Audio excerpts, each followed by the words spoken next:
¿Tienes algún problema en reconocer que por naturaleza cometes errores, te equivocas, tienes faltas, metes la pata? Si la respuesta es no, entonces no tienes ningún problema tampoco en reconocer que por naturaleza eres pecador. Y si tienes algún problema en reconocer esa segunda afirmación, pero no la primera, es porque hay algo que nos han hecho entender mal. Y es que la palabra pecado significa literalmente tropiezo, falta o error. Así pues, aquí empieza el gran malentendido y la gran fuente de sufrimiento de toda la humanidad. Eso sí, oculto de una gran capa de soberbia y orgullo. Y lo digo porque ahí estaba yo también. Cuando empezamos a tomar, a asumir y a reconocer nuestra propia naturaleza, es cuando verdaderamente puede haber una transformación desde la raíz de nuestro ser. ¿Y qué pasa? Que cuando yo no me siento una persona pecadora, literalmente me creo Dios, solo que disfrazado y maquillado, a veces muy bien maquillado, porque es que esta fue la primera mentira y la primera rebelión a la que como humanos nos sometimos. En Génesis vemos la historia de los primeros humanos a los que Dios les había dicho que no comiesen de un fruto de cierto árbol para que no muriesen, pero en Génesis 3:5 vemos cómo la serpiente tentó a Eva diciéndole que si comía de ese fruto serían como dioses. Y literalmente eso fue una idea tan tentadora que cayeron en la tentación y se creyeron que tenían la potestad de decidir por encima de lo que Dios les había advertido. Y esa muerte de la que hablaba era una muerte espiritual, era la separación entre Dios y los hombres. Así que eso fue lo que sucedió. Desde ese momento y por esa decisión, por ese error, la humanidad quedó separada de Dios.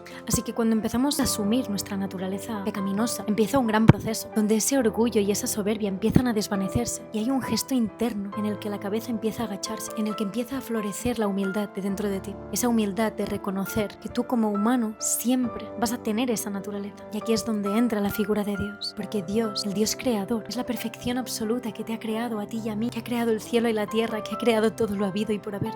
Así que cuando empezamos a vivir ese reconocimiento, empezamos a reconocer también que necesitamos a Dios, que nosotros jamás pudimos ni podremos hacer nada sin Él. Y ahí cuando empieza esa humildad, es cuando empieza también un proceso de transformación, donde puedes empezar a arrepentirte de todos los años en los que te has coronado tú como Dios de tu propia vida. Y ese arrepentimiento es fundamental, es la llave que abre la puerta a que Él pueda obrar en ti. Pero hay una buena noticia en todo esto, y es que Dios, aun cuando estábamos en pecado, encarnó en forma de humano, se humilló, se dejó humillar hasta la muerte y muerte de cruz para perdonar cada uno de nuestros pecados y unirnos directamente de nuevo con el Padre, porque un solo pensamiento en el que Dios no está en el primer lugar ya es un pecado. Así que todo el tiempo estamos pecando, pero la buena noticia es que Él ya pagó, Él ya nos justificó únicamente por la fe. Así que todos los que creemos en su nombre tenemos la salvación, tenemos la vida eterna, porque aquí tenemos la oportunidad cada día de elegir caminar con Él, de elegir que Él viva en nosotros, pero para eso debemos arrepentirnos. Y el arrepentimiento es un acto diario,